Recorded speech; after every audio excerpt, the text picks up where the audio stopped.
All right. Hello again. I'm Josh Wright, And I'm Ricky. and welcome to the briefing room. So, today we have the privilege of getting to talk to a national sales coach. This is somebody who has coached me. She has coached many of the top title sales reps in the country and started off as a title rep herself. And she was really good at bringing value to realtors, which is why I brought her in today, because I really want her to be able to bring some good value to you guys. So, without further ado, Lisa Crown, how are you? Doing well. I was trying to hunker down and quarantine. I heard that. That's what we're doing here too. Unfortunately, I can't get 6 feet between us. Oh, where's But your mouth? I trust Ricky though. Well, I sprayed you down with Lysol earlier, so we should be all Yeah. right.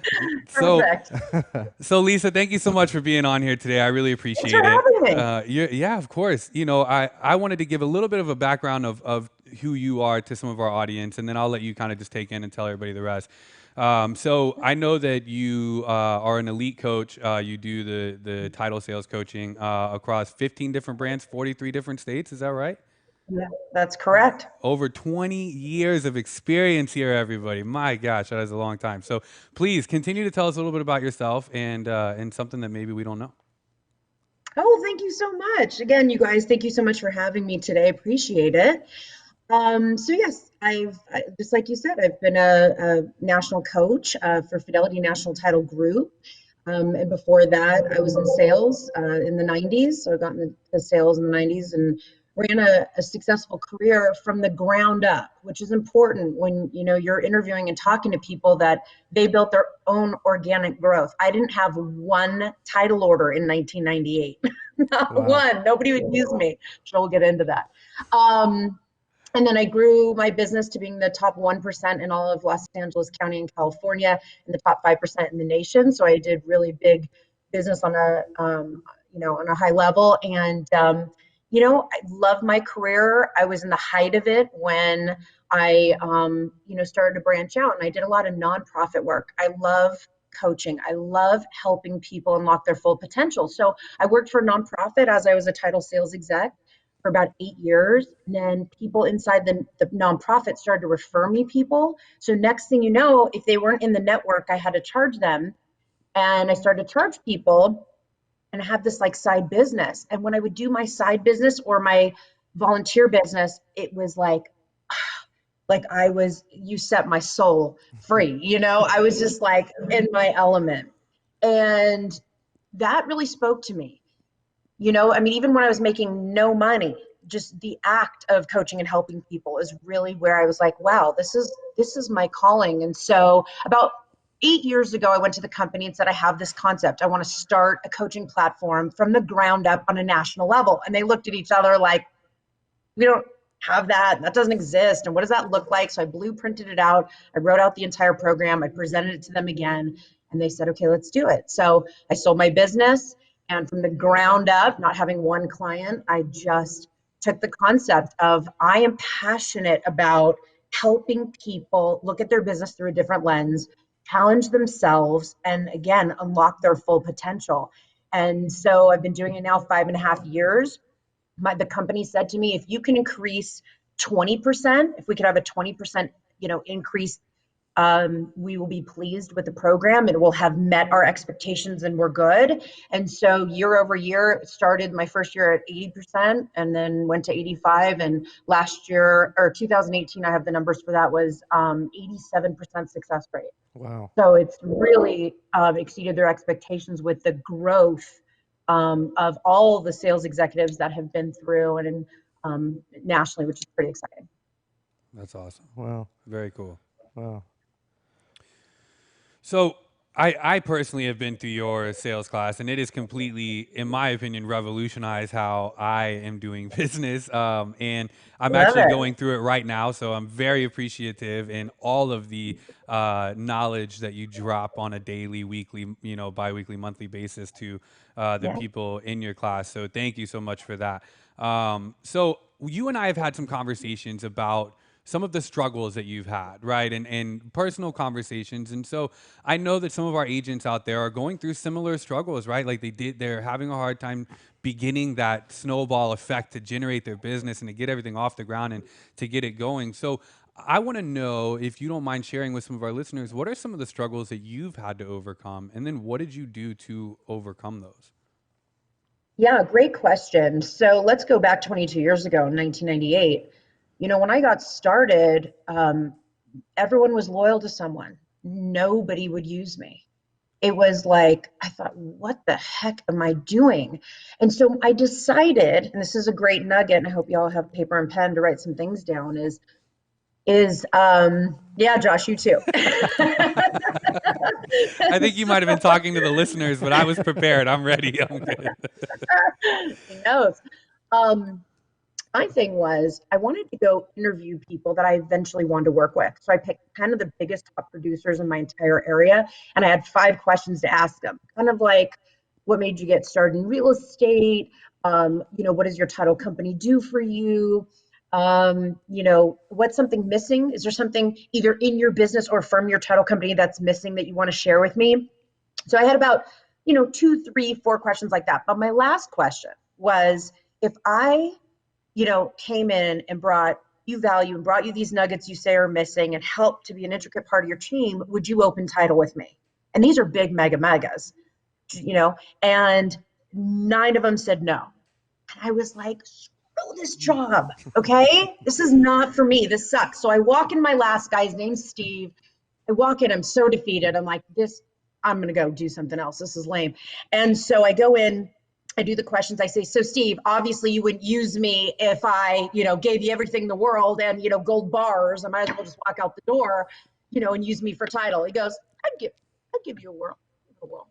I'd use you. Wow. I was like, I could do this. That's all it takes is I that could do one this. yes to make all those 9 no's. So go you're away. saying there's a chance. You're saying there's a chance. Steve Mason, I love you, buddy. Thank you for the yes. He changed my life. Awesome. I mean, literally, I'm not joking, because I was so defeated. So anyway, I get into it, and then sure enough, it's true. I had 1,000 no's. It was always a no. No. I remember people would say, like, if I took a doghouse for a listing, I wouldn't give it to you. I go, what about a birdhouse? So I started to use, right? I started to use humor. I was like, I'm pretty funny. Like, I'm going to use a little bit of my humor, and that helped a bit. I also, with my nose, like, somebody would call me and say, hey, did you just pass out a class flyer all over Remax to 100, desks? I go, I did. My class is next week. I'm so excited. She's like, I threw them all out, and hung up on me. Like, I was bullied. Okay. They were not nice. Wow. They were loyal to their person to almost a fault, and they didn't want somebody new coming in. It was always a no. Well, what happens is, really for me, was focus on the value, focus on the interest of the listener. What do they want to hear? It's about them. It's not about me. It's, finding the holes in their business and being willing to get edgy and creative, think outside the box, and get in there. And when you get the yes, then you use that as leverage when you move on. Like you were just saying, I'm going to leverage Jason Abrams. I don't even know if you've talked to him or hung out with him, but you're using and leveraging his name and his connection through your network. Brilliant. It's that piece. Wow. And so that was a really big thing for me. The next thing was, throughout my work, I had a lot of health issues. And I think the health issues also stem from a bit of a workaholic. And so challenges I went through was I worked myself into the ground, nights, weekends, holidays. I missed parties. I missed get-togethers. I gave up my life to create this success that I wanted to, and I wanted to be in. What I was young and didn't know is, when you don't give yourself grace, you don't allow yourself to make mistakes, you don't give yourself a break and find that balance, you're going to flop. You're going to crash and burn, or you're going to miss out on life. And those aren't 2 things I'm willing to give up. I just didn't know that then. So a lot of my challenges, so I got health issues because I wasn't, you're ultimately not fully taking care of yourself when you don't take a break, and so had a few surgeries, to take care of stuff. And, to me, I lost my spleen. I was in a 10-hour surgery in 2006 and lost my spleen, and thought it was the end of the road for me, to be honest, with a 4.5-month recovery to just come to another surgery. Wow. And then another 3.5-month recovery. So it and it's funny, I didn't let it take me down or bring me down. It just inside made me re, redo my business model, redesign it in a way that I could be successful, I could be relaxed, I can go on vacation, I can make the party, I could have a life. I feel good, and I've become a kind person. In 2008, in the crash of the market, I also went through a divorce. So I had challenges. It's like you don't skate through this thing and it's easy breezy. I mean, working and hitting massive success for me did come with some obstacles and challenges. Needless to say, when I made that shift in my life to focus in on my good health, I went to personal workshops. I got to know Lisa Crown. I focused in on, really understanding my goals, not my ego or trying to prove myself to either myself or, can you cuss on here? Or that's not a good idea. Yeah, go ahead. Yeah. We want the personality to come out. It was like, do you have a beep back there? We were talking about how on your blooper reel, the very the first one is like, we were cracking up. Yes, I don't give that's up. funny. Yeah, they fly out from time to time. Anyway, shitbag dad. So the bottom line is, I was trying to prove that, and so once I really learned that, focusing in on what matters and what's important to me, and also achieving my goals and achieving that success for myself, like really truly unleashed, and superseded any goal I ever thought I had for myself. And I had higher success, to be honest, and had a balanced life and grew up and matured up and, got my health in control. Was single for, a little while and got to focus in on all those things that I was telling you that I was working on. So 2 years after my divorce, I ended up meeting my husband now, Ryan. And Ryan and I have been together, married for 10 years, together 11, and we have two wonderful children. Wow. Well, congrats, and we love the kids. The kids are in a lot of your videos, so they might run back and forth because I am quarantined with them. Yeah. Oh, so you're home now with all the kids in the family right now? Oh, yeah. That would be awesome. Yeah, I love Adelaide. Yeah. Is that her name, right? One of them? Adelaide. Adelaide, yes. Adelaide, so she's the one that we They're see a lot. granny names, two grandmas. That's too funny. Well, just kind of tie back real quick, talking about your struggles and stuff like that. I mean, obviously you had a really, really strong why that kept you going. I mean, if you're open to it, would you share what that reason was? Absolutely. When I was young, I lived with an unknown why. But the whys are in all of us. We don't know what it is because we're not willing to dive deep, be vulnerable, and really listen to the truth.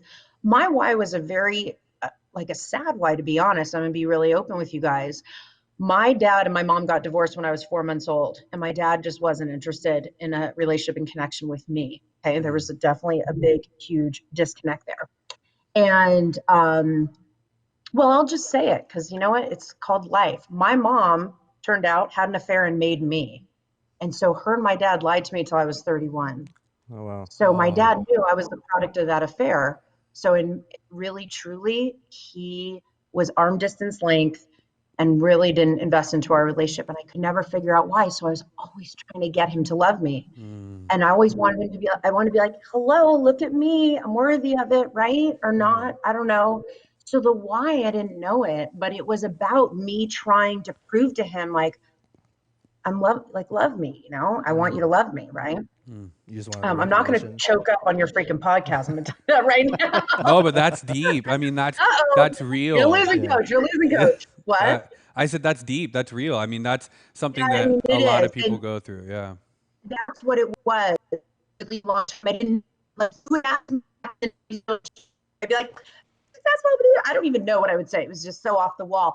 The truth was, I was fighting for him to be like, wow, God, that award, this award, da-da-da. And every time I won an award, I remember when I won my Oscar, there's only like, I don't know, 8 in the world, in the US or whatever. And when I won mine, they're like, speech and all this, and there's all these people, and I was getting the speech, or at least in our region that we did it. I don't remember, it was a while back. I was so empty up there. I was like, dang, I guess my why is wrong.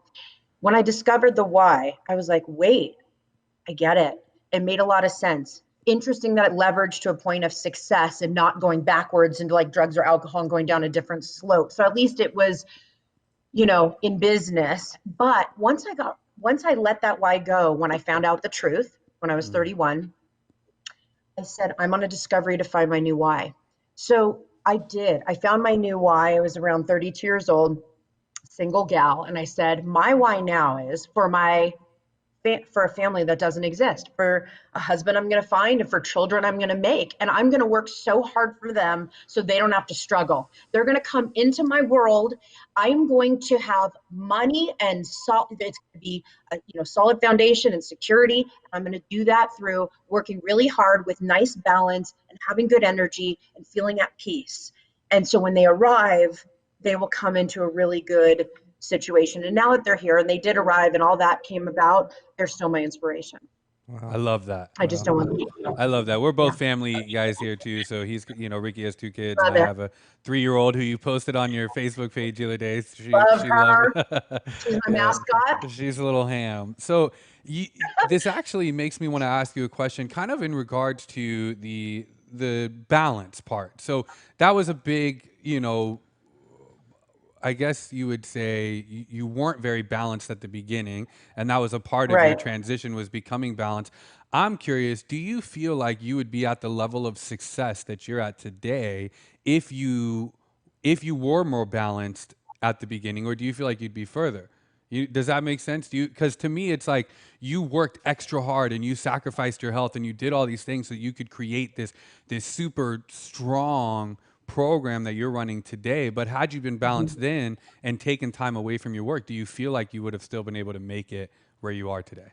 It's such a good question, truly, because I feel like we're products of our past. Part of my greatness stems from my failures and my struggles. The problem is failures and struggles were very weak to me. Vulnerability was not in my vocabulary because I wanted to be strong, and always do the right thing. And I didn't want to mess up. And mistakes were like, you might as well put me in jail, When I got older and I realized, make mistakes, make them every day. I hope I make one on this podcast, for God's sake, right? Like, make mistakes. That's where you get your greatness from. Right. All of those failures amount to this Lisa Crown sitting right here. If she would have done it all right in the get, I don't know where I'd be right now, And that's important to know, because I'm so proud of myself that honestly, I've never, not on any of my podcasts or anything I've ever done, talked about like my story with my dad, but it's really a part of my why. And if you're going to ask, I'm going to tell you, and what that truth is. It's like, if you leave the truth unsaid and I don't tell you that next piece, then it's kind of like, oh, I wonder what happened with her and her dad. It's like, it was something out of my control, folks, and this is my story. It's who and what I'm about, And so it just, to me, I feel like I'm grateful for the lesson.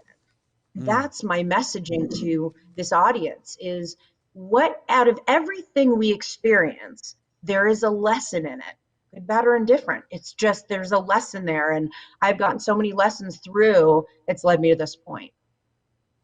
Wow. That's So some good stuff. yeah, that was powerful. But in your coaching platform, so do you find out your guys' why? Like, why are you wanting to be a part of this coaching platform? What's driving you to want to be successful at this? That's a good question. Lisa? Yeah, so we do. You know what I'll tell you? A lot of people who are newer in the newer programs, like 0 to 3 years in the business, they're really struggling. I would tell you probably 85% have not a clue. Mm-hmm. Totally okay. Totally okay. It could be that they got bullied when they were younger. It could be that they got dumped by a girl or a guy. It could be that they don't feel good enough. It could be that they want to save for their family like me. Like, it could be positive or negative. People are not fully aware and ready, I believe, to get that vulnerable, to tap into the truth.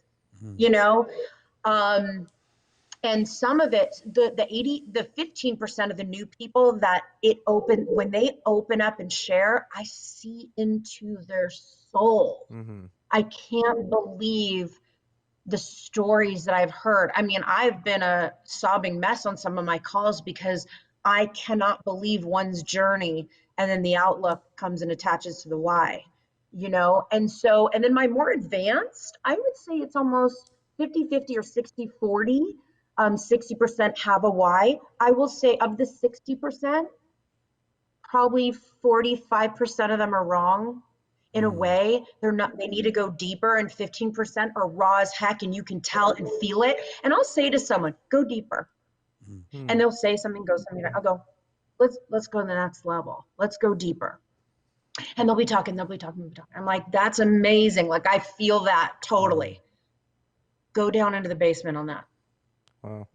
So you would. So deep. And my hope is that everybody listening to this has the experience of the true why, whether it's embarrassing, whether it's vulnerability, whether it's amazing, whatever. I really hope you're part of that 15% that really have tapped into that, because it literally, that's part of the unleash and getting that full potential. Wow. Well, she answered my question before I even asked it. So that's funny. Well, and I can read mine too. I can read mine. Yeah. And Lisa, it's so true, because, you and I have had a conversation where after one of our coaching calls, because I'm new. So for those of you who don't know how long I've been in this, I haven't even been in this for a year yet in title sales. And so I was fortunate enough to get into Lisa's class early, but she's so right. I mean, it's hard to get thrown in an industry and kind of find your way through it. And then everybody has their relationships. And so you and I had a very kind of raw conversation where I had to, just be real with you and tell you, look, I feel like a lot of times I'm imposing, I'm being kind of an imposter, where I have to act like I'm this resident expert, or I have to act like I am this, hardcore title guy, but really I'm so new. And that was a big struggle of mine. And so you're absolutely right. Sometimes you have to get to that deeper level in order to really climb to the next growth part of your life. And so thank you so much for sharing that. Yeah. Let me add something to that though, Josh, because I coach thousands of people in the nation and I see my 0 to 3 years. You wouldn't know in 100 years that you're a year into the business. I mean, smart, class act, willing to go after it. You're a hard worker. You're in tune. You listen. You got to understand, you got put in late in the game on my coaching round, and typically people fall totally behind. You got so fast caught up and in there and rose above everybody else. So I just want to tell you, the way that you are doing and conducting your business interests me more than the time in. Like, you're vivacious. I'm telling you, watch out for this guy, people. Thank you. I'm blushing a little bit, so thank you for that. It was already kind of warm in here. So. Does not say stuff she does not mean. Well, thanks. So the last person we had on our podcast was Kieran Clarkin, and we had a lot of fun with him. And I don't think you know who he is. He's a local agent, but he's from New York, so you can kind of get the idea behind him. He's very loud and just hits the camera hard.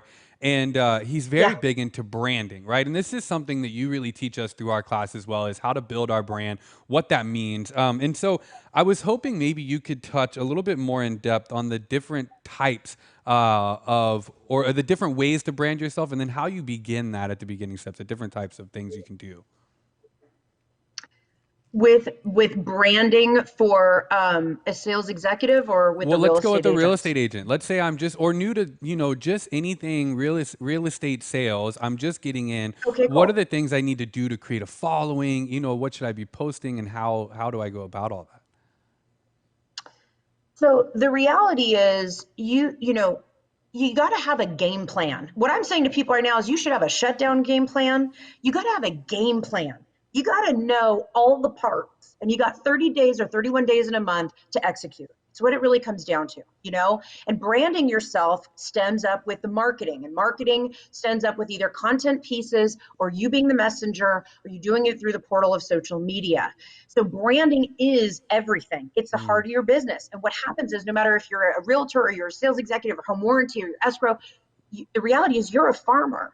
And a farmer means that it's your job to campaign yourself. It's kind of like you're running for president in your community or your area, and you're exposing yourself in all these different avenues and channels, because we all, as consumers or as realtors, whoever you're going after, has a different communication love language.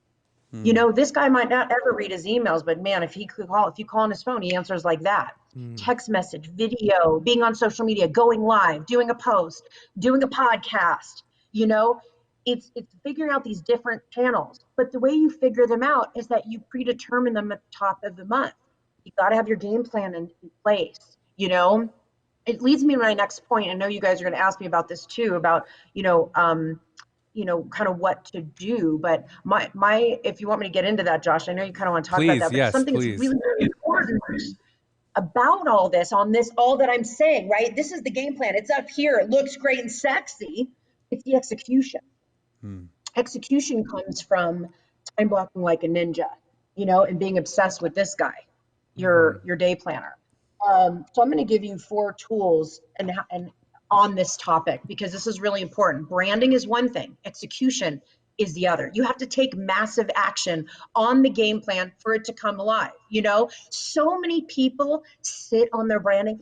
I should really do a video. It should encompass this, and I should do a postcard. Maybe they'll say that, and maybe I should, send a text, and let me prepare the text, and let me think about it. And I read it over, and I'm not sure. It's overthinking. Boom, boom, boom, boom, boom. We're in Q2.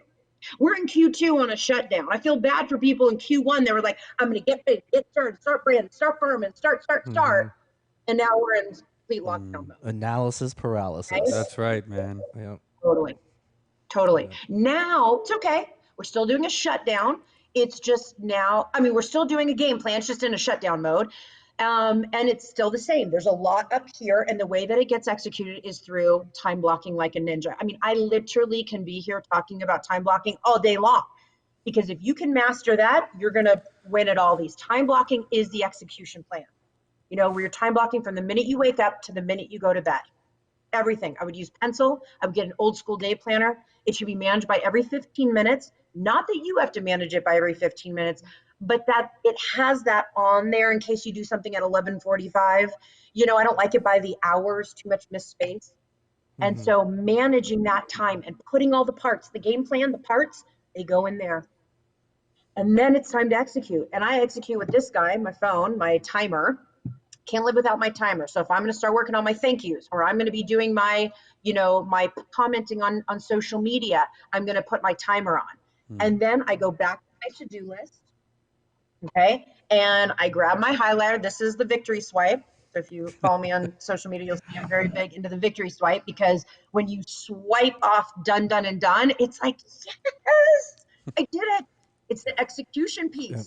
It's the finale. Done, done, and done. You cannot swipe unless you're 110% done. Right. So you swipe through that, and have all the things you need to do. And that's your miracle morning. That's your Zoom meetings. That's your prospecting. That's your posting. That's your follow-up. That's turning into a teacher and teaching them kids. It's dinner time. It's, bath time. It's all the parts, business and personal, need to be on this guy.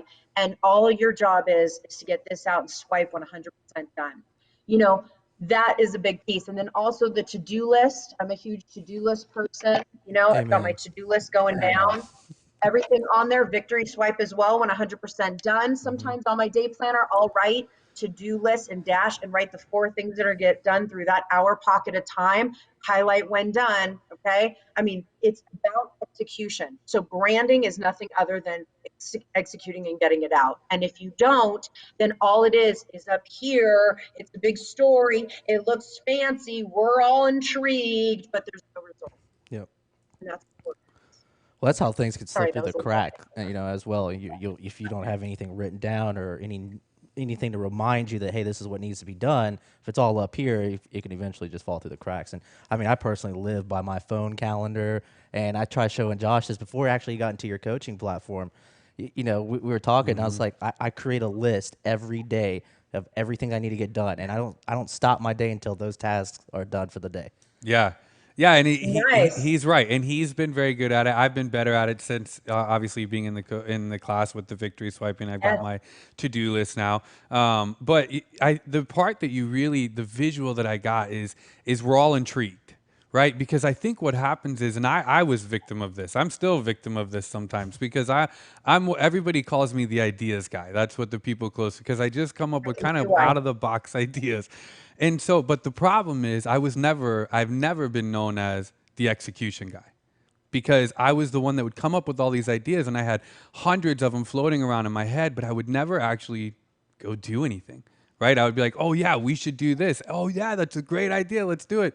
And then next week, it's like, how come we never started that? You know, and so that's been a big piece of going through your class as well as the execution. And she's right. If you guys don't have a pen and paper out, you really need to have one out. You really need to be writing some of this down, because this is going to change you. I don't care if you've been in the business for a day. I don't care if you've been in the business for 10 years. You're going to learn something that will better what you're doing now. And so, you know, Lisa, thank you so much for those, for some of your knowledge. I didn't know how much we were going to get because I didn't know how much was a part of your coaching program and how much you were willing to share. So thank you for being so willing to share those. So can you touch a little bit on, for those of our listeners who are new to real estate, or perhaps maybe they have been doing this for a while, I want to kind of transition into helping out some of our realtors who maybe they have started a brand, or maybe they know this stuff. Maybe they've already been in the game for a while. They know that they're executing these things and they're doing well, and they, you know, they've kind of hit a plateau, you know, in their career. What are some of the activities, in my opinion, that everybody should be filling their day with? So you said time blocking. What should we be time blocking for? Like, what does a day of Lisa look like? Well, you know, I'll say this. I'm gonna tell you some of the things the parts that should be in there. It works for anybody in sales or any business where they're trying to promote themselves and get people in. And I'm trying to do that too as a coach. You know, Right. as I want to brand the coaching and I want to get people in. So it really works in any scenario. I mean, even if you're a car salesman and you happen to be listening to this, I mean, you want to get clients in. These are things that we need to be doing. Prospecting is literally the core. Okay. It's the center, which means you got 8 hours in a day. This is my ask. My ask is that you spend 1 hour a day picking up the phone and making phone calls of prospects every single day, non-negotiable, which means I'm giving you 7 hours to do whatever you think you got to do. 1 hour of prospecting it's not negotiable. So when you're bringing your excuses, this is what I want to ask you. All those people that bring excuses when it's time to do your power hour, let me ask you this. What's really going on? What's the truth? There's something up there. I'm afraid, rejection. I don't feel like I bring enough value. I don't know how to deal with the rebuttals. Then when they tell me no, I'm like, okay, bye, thank you. You know, I don't know how to combat the no. That discovery interests me the most. Okay. I'm not impressed by anyone going, oh, I'll call an hour a day. No big deal. I'm impressed by the people who are willing to go.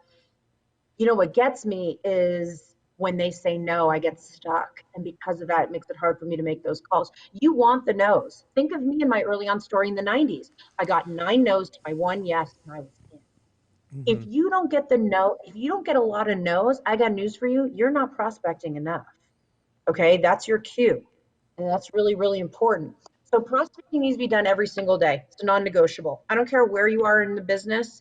If growth is on your forefront, you need to be prospecting 1 hour. I need 1 more hour out of you. It doesn't have to be back to back. It could be in the morning, one could be in the afternoon. There's 1 more hour where you're in an execution mode of sending out text messages, sending out emails, sending out videos, you know, and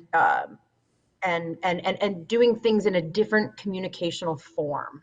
Okay, whether it be like live video, like I want you to have 1 hour where there's other forms of getting out to the masses, you know, and those 2 productive hours there are to me ultimate musts. The next thing I would say is you got to be active on social media right now more than ever. I would say even my husband's 94-year-old grandma, she's on Facebook. I mean, everybody's locked down. They're all on Facebook, okay? Everybody's there. I love Instagram too, but the truth is deals are happening on Facebook. People are connecting. They're filling their pipeline. They're getting active. They're, you know, it's a perception where people see you doing all kinds of stuff. I mean, the realtor, I just sold my house last October. And my realtor, she put a post yesterday. Wow, do Zoom listing presentations work? She just keeps putting the wins, the positive. She just keeps putting that up, you know, and reinforcing that in her community. So it's a must to be active on Facebook. And I would say 2 to 7 posts a week. I would say a post a day keeps the competition away. So I would say that's your door knocking right there. That's your calling on offices right there. You know, it's your virtual connection to people. This is how we're going to get that exposure and that visibility. I would say challenge yourself to go live. It really helps with the algorithm on social media. Go live, get yourself exposed and get out there. I would say you have to identify your goals up front in your average day. How many Zoom one-on-ones do you want to have? How many where you are either a sales executive trying to get in front of a realtor or a realtor trying to get in front of a consumer? Let's say it's 2. That means your prospecting efforts have a goal. When you're on those 2 hours, your goal is to set 2 appointments, each day. Maybe it's 4 days a week. So it's 8 for the week. That's your goal. And if you fill it, don't stop prospecting. You got next week and the week after and the one after that. I always advanced up to about a month out, or more if needed be. It never bothered me. I was worth the wait. That was my theory. Ooh, If I don't good. handle this business confidently, how are they going to absorb to me? And that's the reality. I didn't need to beg and kiss butt and try to shove them in tomorrow. I literally was like, I'm going to help you grow your business to a whole new level, right? And it comes with strategy and it comes with execution. I'm available next Thursday at 9. Does that work? Yeah. No, that's really good. And I want to drill a little further into what you just said about to me so when you're doing all these prospectings and you're calling these people and you're getting the appointment, the only way to know what that number is to know your numbers, right? And I was hoping maybe you could shed some light on that. So if I the only way I know that I need these 2 appointments is to know that it takes me X amount of appointments to get 1 deal. I need X amount of deals a month to hit my annual quota. So I know on a daily basis, these are the amount of appointments I need. Can you kind of talk a little bit about the importance of that and how far do you go when you're learning your numbers? Yeah, I'll tap on that too, and then I have a few more to add to my Yes, daily thing. please. I want to finish that up too. Sorry. I would say this. To me, there's a conversion ratio. It's a percentage that you're really looking for. You should be converting between 50 and 35% of your action. So if you're calling 100 people, you should be between 15 and 35 people of reception, meaning you got your goal out of it. And that's the truth. And if you're not, let's say you're under your 0 to 14%, then your messaging is off. I mean, it just talks to you. That's the whole beauty of it, is that wherever you fall into the category, it just talks to you, And so that's kind of the number basis bottom line that I attach to and see those results. And again, if it's not between those numbers, then something's wrong with what you're saying. And that's where I would be making a shift and change. And that's something, if your clients are listening, Josh, that they can talk to you, you're really good and creative about, kind of making the words work. Like I gave you a script once and you go, oh my God, I love the script. So I'm going to change this line and this line. Tell me what you think, coach. And usually when people do that, I'm thinking, oh my God. I love when people change things, but if it changes in a way that I don't feel it's going to work, or they change it, I say to them, change it, go do it, call me back, let me know how it goes. Because if it works, then I'm in. If it doesn't, then let's go back. To me, when I listen to your script change, I go, I love it. I even told the others, write that down. That was brilliant. I didn't even need to hear you execute because I felt the click. You guys, when you're doing stuff, you got to feel that click. And that means like, okay, I believe that. I could say that right now, and that's a believable thing, which I love. Let me go back really quick. Yes, please. On the things that you should be doing in a day. You should be getting your mailings together. Snail mail is working right now because, of all the situation. They don't want door knocking. People are getting their mail. They might be grabbing it with their gloves, but they're getting it and going through their mail and reading it. They have a lot of downtime, so they're reading it more. So if you guys are mailers, I would say it's worth the financial investment. If I was a realtor or I was a title executive, I would be doing that. I would also say managing your database. Your database is the foundation, like that when I said about farm earlier, you got to know your farm. So the farm should be updated, should be clean, precise, and ready to be worked. So make sure your database is good. Real Geeks is a really great company that Josh, is a vendor partner of ours, where it's automated. To me, I love automation, where it's like, here's my database, touch on them 30 times. Okay, bye-bye. And they just handle it all. Love that, not gonna lie. And the other thing is making time your day for follow-ups. That's a really big thing. Following up. Follow-up is the magic in this. I have a podcast called Get Real with Lisa Crown podcast, and it's called WTF, because I like to cuss a little bit. I know what you think it means, but what it really means is work that follow-up.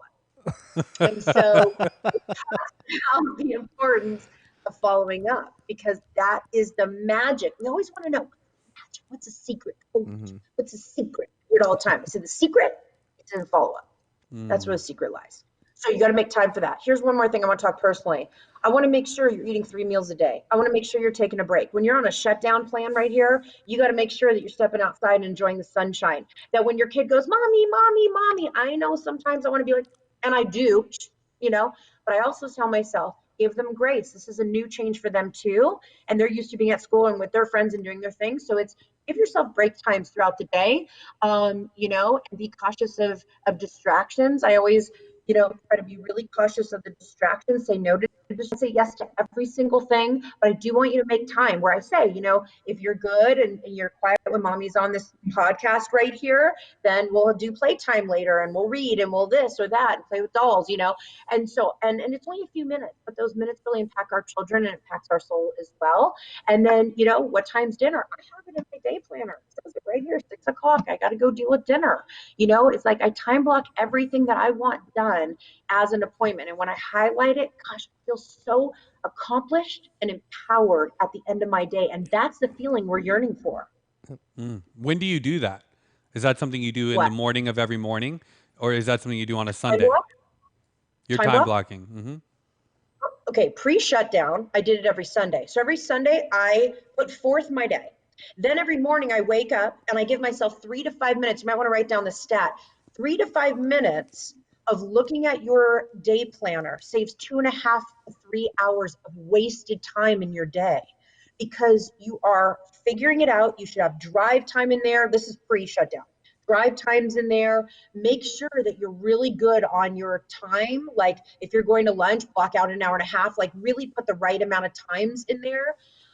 It's super important. This is like I said, pre-shutdown. Things would be different to be in there. And so I did it on Sunday. Shutdown time, things have gone haywire. That's just the truth. It's just a show over here. I'm in a vacant house right now. I just bought a house. We're going back and forth to our houses, like moving stuff. It's nutty. I do it daily. Now I'm like, look, what do I got going on in the day? The other thing I'm really adamant about is no white spaces. White spaces tend to lead to a spin out. I'm trying to avoid days where you lay in bed and go, what the hell did I do today?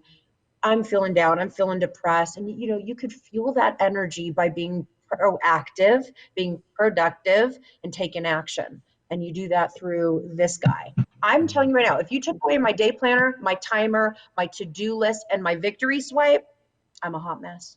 No joke.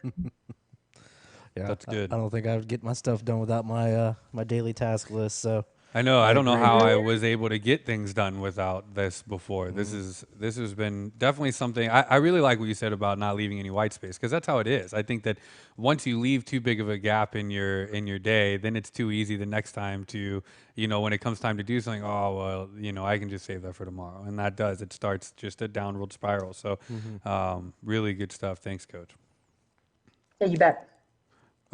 So, it's not often that we get to have somebody with a national following on here, and you've given us so much of your knowledge and your tidbits and things like that. And so I really just, the last question that I have for you, for our listeners, before we move into the 4 that you don't know about, is going to be, what do you think is the best source? So a lot of realtors that have come to me, they've said, how can I generate more leads without spending more money? Right, that's a big one. And you used to be in title sales. I'm sure that was something you guys got a lot too, is how can I get more clients in without having to go pay Zillow for the same leads that, X amount of people are paying for? So what would be your answer to that? What's your quick answer to that realtor that comes to you? What would you tell them? Well, similar to the farming tactic that I had earlier, because I set out those ideas because we're in shutdown mode. Maybe I come back on the podcast when we're all set free and we get to go back out there because I have different advice. But the truth is, it is social media. It's free. It is calling. It's free. It is texting. It is dealing with your follow-ups. People who saw properties in all the year of 2020, get on the phone with them right now. If anybody's a title sales executive and you were meeting with agents in the first quarter for the first time, get on the phone with them now. It's about the follow-ups. There's follow-up programs. You should design a 12-step, 12-step like taking down the lukewarm lead or the warm lead, where you got 12 different touches over a 6-month period. So every 2 weeks, dropping one down.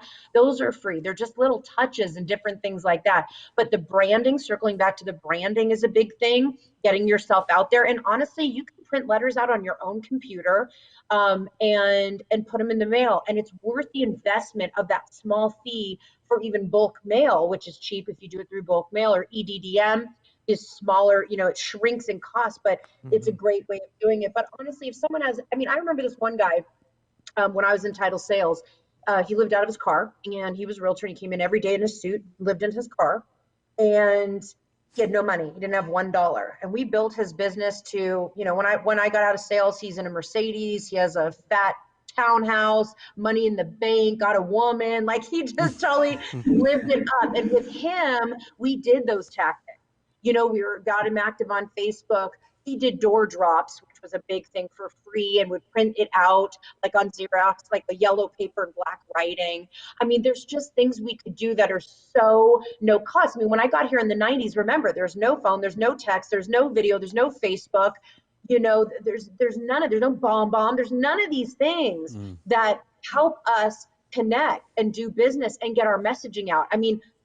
Wow, 2020, even though we're in a shutdown, we're still, imagine if we were in a shutdown in the 80s. Yeah. We'd be really screwed. I think we'd have another baby boom.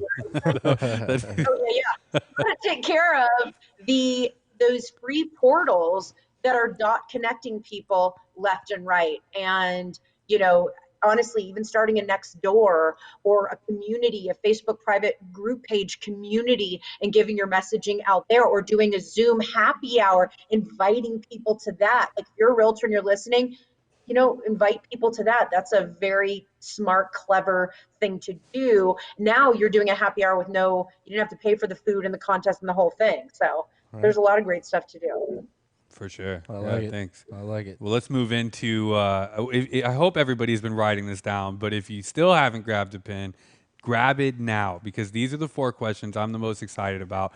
And we were kind of brainstorming them before. We were like, man, let's get some good ones. So go ahead and fire them off there, Riki. All right. So the first question being is, what's the best book that you've read in the last year? And what are you currently reading right now? Best book that I have read in the last year by a mile is Relentless by Tim S. Grover. Oh my gosh. That book knocked my socks right off my feet, because first of all, he's the coach of was the coach of Kobe Bryant, rest in peace. Michael Jordan too. Yeah. I know. Oh man, I used to do his titles.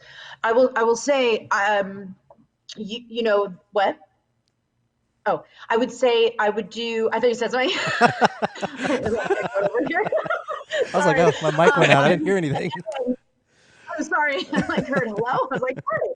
That's funny. I would say also Michael Jordan. He was his coach for Michael Jordan, Dwayne Wade, all these big time legends in the basketball and world. And he was a basketball coach, but that's irrelevant in the fact that he takes his mindset, his tactical ways that he worked with people, his analyzations of people, and how he got them and learned from them, and they learned from him. And it was, chills ran down my spine. I will be reading it again. It was so phenomenal. It doesn't matter what business you're in. If you want to hear at the highest level, okay, it's at the highest level of relentlessness and pure, God, I want a really good word here, but really it's organic talent being mastered. Listen to that book. Yeah. Well, he also talks about in that book as being a cleaner, a cooler, and what's the other one? A closer. Yeah. So. Yeah, you listen to it. I love that so much. I am listening to 2 books right now. So I've got What I Know for Sure by Oprah Winfrey. I'm dead smack in the middle of that one. And also Never Split the Difference by Chris Voss, which was highly recommended by Josh. So I'm in the middle of that negotiating book as well. We made that one our book club of the month. So we're on that. So I've got 2 books I'm dealing with right now. Yeah. I watched a TED Talk with Chris Voss, and just the way he talks and how he describes everything, it's truly remarkable. Yeah, you could see why he was. Yeah, another one that's at a high level in mastering his craft. This guy's like a ninja. Yep. Yeah, that's who I agree. would want to come negotiate Yeah, anything for a I need hostage negotiation, negotiated. yeah, right. Call this guy, get him out of here. Gosh, Yeah, call for if you. I'm ever held hostage, and Chris, if you're listening, you're the one I want. That's it. All right, get that done. I love it. All right, and then for the second question, who's the biggest influence or influencer in your life? Yeah, so my biggest influencer in my life, so let's go back to 1998 just for a sec. Sure. There was the number one title rep in, I almost want to say in the nation, but he probably came close with 3 people. But in California for sure, he was number one. His name is Gene Bleeker, and he's the one who got me into title sales. I worked at a bank and I was a bank teller, and he would put forth his paychecks in the 90s, and they were huge. I mean, 25, 30, $40,000 checks in the 90s is gigantor. It's gigantor now, but back then you got to get that scope of Right. what that money Yeah. was. When you work at a bank, you're not allowed to talk to people about their money. But I was like, Gene, like he would wait for my teller line, and I'd be like, I need to ask you something. What do you do for a living? You know, and I have to know. And he's like, you know what? I don't even know. Like, I'm kind of like this real estate gigolo. I literally put real estate agents in a freaking, we go and have fun together. I give them a couple tips and tricks. They use me loyally, and this is the check. I'm like, he's like, come interview me when you interview with me when you graduate college. Okay. So That's awesome. he was really a big inspiration for me, to be honest.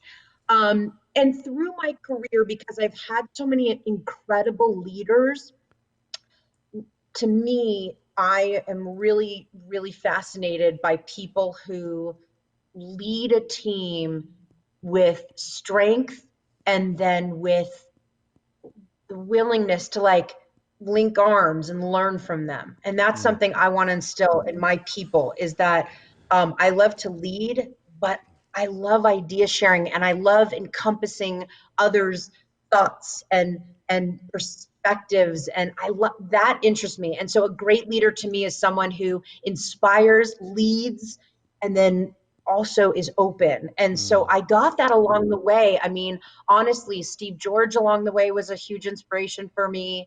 Rod Gordy was a huge inspiration, and Steve DeLaviaga. These were super Stevie D. inspirational people in my life that along my career path, they were a great leader, but they also allowed me to shine and were open to my ideas and what I was doing in my life and my business. Wow. That's awesome. Yeah.